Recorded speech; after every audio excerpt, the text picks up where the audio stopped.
Another issue with red pill, radical red pill, takes advantage of men's issues with women, specifically rejection, keeping men trapped in anger and resentment and feeding off of each other's toxic emotions, only feeling more justified the more they consume.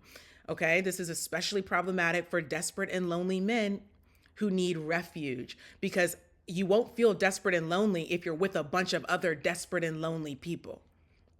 Now you feel empowered. Now you feel justified. You feel vindicated. It gradually radicalizes men towards increasingly toxic thinking.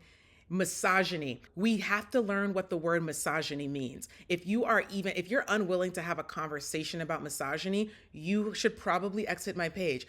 You should probably exit my page. I think that people who have an issue sometimes with even having a conversation about misogyny is because you want some permission to be misogynistic. You want a little bit of margin. You want a little bit of margin to be misogynistic. So we don't call it out because I want to be able to tap into that when I want. We are not going to do that. Okay? This is my house. If you have to do that somewhere else. I'm not going to tell you that what you're doing is wrong. You can't live like that. You just can't do that in this house. Okay? What misogyny is? Misogyny, dislike of, contempt for, or ingrained prejudice against women. Now, there's an other side of this, okay? And I'm not talking about women today. I've been talking about them and we're going to keep talking about them. But there's also misandry, contempt for men. Absolutely not. If that's you, we can't have that on this page either. You can't be a part of the mission either. We're getting you off of the train too. We want you out of here. Because we have to deal in respect.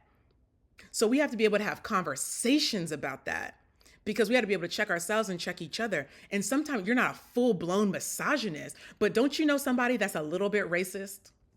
So to be able to identify those seeds of misandry in you, the seeds of misogyny in you, I believe is very healthy, and we want to be able to do that. We should be able to do that.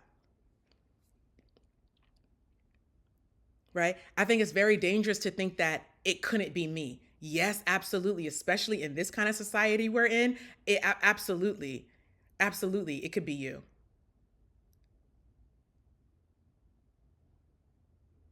Right? You're a little prejudiced against women. You a little prejudiced against men. You got some contempt for them.